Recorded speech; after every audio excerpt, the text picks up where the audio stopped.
예, 오늘의 시황 브리핑 시작하겠습니다. 실적 부진 그리고 기업들의 실적 부진 이외에 지표가 좀 둔하게 나왔고 또 차익 실현 물량이 나오면서 3대 지수 하락하는 그런 모습을 보였고요. 또 다음 주에 중요한 이벤트들이 대기하고 있잖아요.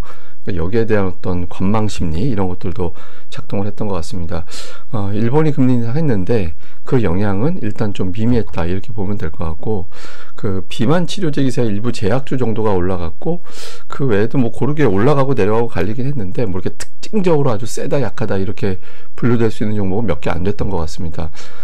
우선 뭐 미증시는 3대 지수 다 빠지고 러셀 2000도 빠졌거든요. 그런데 업종으로 분류해서 보면 또 일방적으로 하락만 한 건 아니에요. 그래서 뭐 오르고 내리고가 좀 갈리는 그런 모습을 보이는데 주로 이제 기술주 쪽으로 분류가 되는 종목군들이 이제 하락을 했습니다. 뭐 엔비디아 빠지고 일부 기업들의 실적 부진이 있고, 아무래도 이제 일본이 금리 인상한 거에 대한 의식도 일본은 좀 했다라고 봐야겠죠. 그래서 어쨌든 뚜렷하게 방향성 없이 그냥 종목별로 갈렸다. 자, 이렇게 보면 될 것 같고요.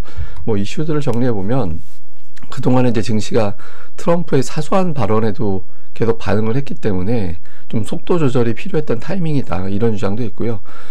그리고 다행인 건 트럼프가 아직까지 시장을 흔들지는 않았다. 그러니까 아랫방향으로 쭉 떨어뜨리게 폭락시키는 이유로 작동하지는 않았다. 이런 분석도 좀 있고, UBS에서는 이제 AI 투자, 뭐 관세, 금리 이런 뉴스가 나올 때마다 시장이 흔들릴 수 있는데 만약에 크게 하락한다라면 매수 기회가 될 거다. 이런 주장을 했습니다. 그리고 로이터에서의 어떤 분석 기사 나온 걸 보면 뭐 2월 1일 관세부가 한다. 뭐 캐나다, 멕시코, 중국에 2월 1일부터 뭐 25%, 10% 관세부가 할 수 있다. 이렇게 언급을 했다고 하잖아요. 그런데 정작 중요한 건 4월 1일이다. 그래서 4월 1일까지 불공정 거래가 있는지 조사를 끝내라. 이렇게 이제 트럼프가 제시했다고 하잖아요. 예, 그때부터 관세에 대한 이슈가 크게 부각될 거기 때문에 그날이 중요한 것 같다. 이런 주장을 했습니다. 그리고 이제 골드만삭스에서는 이제 인플레이션이 완화가 되고 최근에 경제 지표가 좋았기 때문에 증시가 올라올 수 있었다. 이런 주장을 했는데 좀 흥미로운 기사가 하나가 있어요. 그러니까 머스크가 그 AI 투자 관련해서 저 자금 조달이 가능하겠어?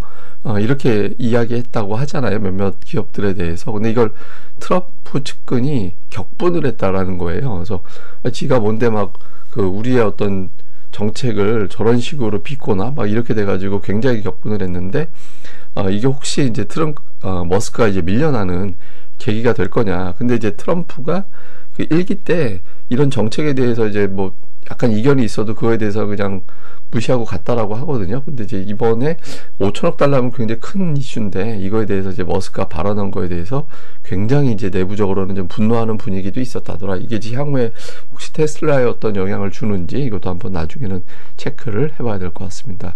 근데 이날 이제 주가가 빠졌던 지수 밀리는데 영향을 줬던 건 우선 실적 부진.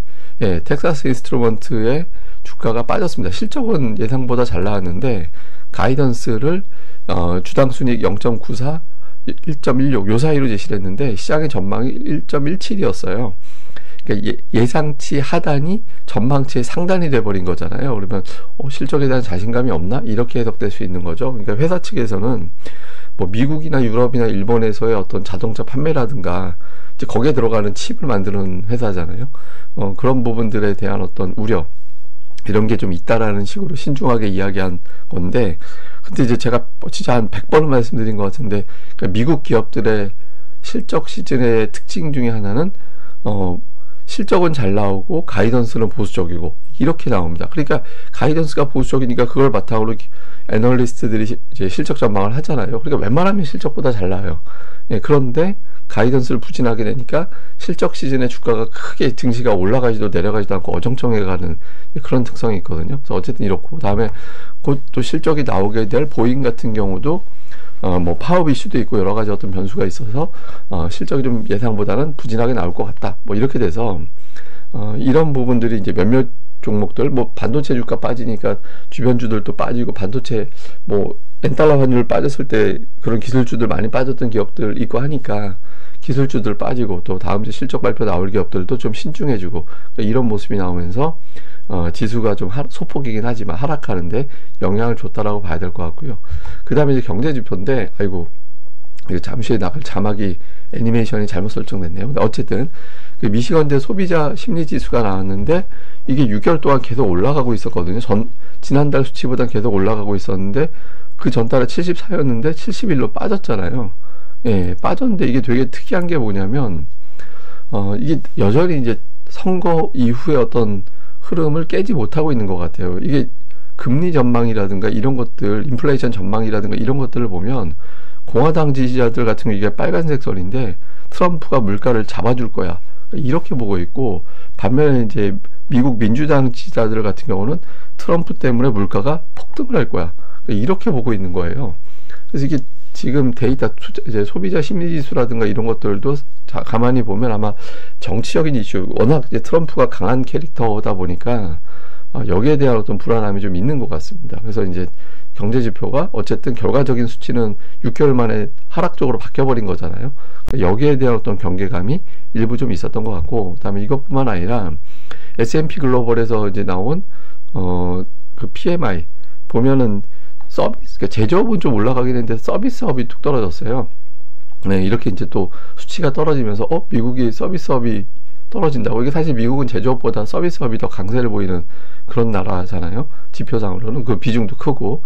네, 그런데 이 지표가 떨어졌다. 그러니까 어쨌든 전체적인 물가 지표, 전체적인 경제 지표가 이게 뭐 이렇게 사실은 이게 설문 지표들이거든요, 다. 네, 이 오늘 나온 지표들 같은 경우는 약간 이제 설문하는 지표라서 이거 자체가 완전히 뭐 경제를 뒷받침한다 이렇게 보기는 어려운데, 어쨌든 오늘 같은 경우는 이 여파가 좀 지수를 떨어뜨리는데 약간의 영향을 줬다, 이렇게 봐야겠습니다. 그 다음에 이제 일정에 대한 부담이 있죠. FMC 회의가 열리게 되는데 금리 인하가 끝난 건가 아니면 쉬는 건가, 오히려 인상할 가능성, 그 다음에 이제 트럼프라든가 이제 그 여권 측에서 이제 연준에 대한 압박, 특히 이번에 금리 인하 당장에 막 이렇게 언급을 했다라는 점 등이 있잖아요. 그래서 여기에 따른 독립성, 이 문제를 어떻게 파월 의장이 기자회견에서 밝히게 될지 궁금하다라는 거고, 마이크로소프트, 애플, 메타의 실적이 나오죠. 특히 여기서 이제 애플이 되게 중요할 것 같은데 이건 잠시 후에 또 설명드릴 거고, 그 다음에 이제 관세부가 트럼프가 멕시코, 캐나다에 25% 부과할 수 있다라고 이야기했던 게 2월 1일이었잖아요. 그 날짜가 이제 근접해 오니까 이 세 가지 나름은 또 슈퍼위크죠. 그래서 이걸 어떻게 넘기지? 여기에 대한 궁금증이 투자자들이 좀 신중하게 이제 됐던 그런 이유로 작동을 했던 것 같습니다. 근데 이게 미국은 시가총액 1위 종목이 너무 부진해요. 그러니까 올해 들어서 주가가 닷새 올랐어요. 네, 닷새만 올라가고 평균적으로 3일에 한 번 오른 정도 비율? 예, 그 정도밖에 안 되거든요. 그리고 연초 출발한 이제 흐름 자체가 2008년도 이후에 최악이에요. 2008년도에 이제 출발하면서 15거래일 동안에 20% 넘게 빠진 적이 있는데 지금 11% 정도 빠졌거든요. 그래서 이제 2008년 이후에 가장 부진한 1월을 보내고 있다. 그래서 이건 제가 잠시 후에 이제 나중에 또 통계로 한번 설명드릴 예정인데, 그래서 어쨌든 지금 이제 시가총액이 2위 됐습니다만은 대표적인 어떤 대표주가 이렇게 부진하다라는 거는 지수가 좀 시원스럽게 올라갈 수 있을까? 나스닥, S&P 500은 최고치인데 나스닥은 그렇진 않잖아요. 그래서 그런 부분들에 대한 어떤 일부 우려도 투자자들에게 이제 있는 것 같아요. 그러니까 전체적으로는 증시에 긍정적으로 보는데 그러니까 부분적으로는 이런 점에 대해서는 좀 걱정도 있는 것 같습니다. 자, 한국 관련된 지표는 어제 코스피가 올랐기 때문에, 그러니까 어제 오른 거 반, 미증시 반, 이렇게 반반 반영한 데이터, 그리고 이제 환율까지, 이거는 이제 이 관련된 ETF는 달러로 거래되기 때문에 환율도 영향을 주는 데이터거든요. 근데 어쨌든 올랐죠. 그래서 뭐 어제 코스피 올라간 게 영향을 준 걸로 보여지는데, 이게 저는 좀 다행스럽다라고 보는 것 중에 하나가 이게 지금 51선 아래에서 계속 놀고 있었잖아요. 근데 51선 돌파하고 굉장히 넉넉하게 좀 간격을 벌려놓고 있는 상태거든요. 그래서 이게 저 61선까지 올라갈 정도 돼줘야죠. 근데 사실 61선이 아니라 201선까지 가줘야 이제 그 정도까지 가면 이제 대세 상승으로 봐야 되는데, 아직까지는 이제 투자자들이 연초 일단 반등해 놓고 그 다음에 좀 어떻게 될지는 봐야 될 것 같다, 이렇게 또 신중하게 생각하는 투자자들도 아직은 여전히 있는 것 같습니다. 그래서 출발은 좋으나 기술적 반등인지 추세 반전인지에 대해서는 투자자들이 아직은 잘 모를라 한다, 뭐 유보하고 있다, 이 정도로 보면 되겠습니다.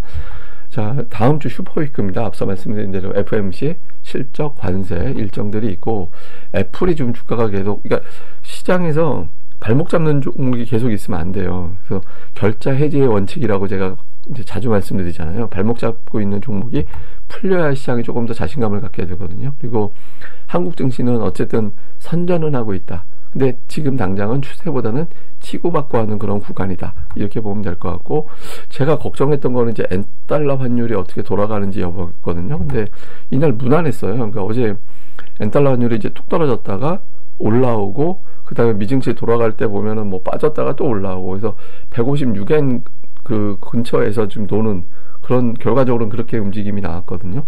이게 엔캐리 자금이 이탈한다. 이게 작년도 8월에 굉장한 증시 폭락을 안겼던 재료였잖아요. 그래서 근데 물론 그때도 며칠 있다가 반응했어요. 예, 조금 있다가 반응을 하긴 했는데, 현재까지로는 좀 미리 이야기를 다 해놓고 설마 이렇게 올려놓고 또 올리는데 곧바로 올리겠어요? 이런 어떤 판단이 있는 것 같아요. 그래서 이미 뭐 엔캐리 자금이라든가 이런 것들이 이탈할 만큼 또 어느 정도 해서 추가적으로 반응은 안 하는 걸로 보여지는데, 제가 보기엔 고비는 월화가 될 것 같아요. 그래서 월화 쪽만 잘 넘기면 이 고비는 넘긴 걸로 이제 봐도 될 것 같긴 합니다. 근데 일단 그때 어떻게 되는지는 그때 방송하면서 계속해서 내용을 전달해 드리도록 하겠습니다.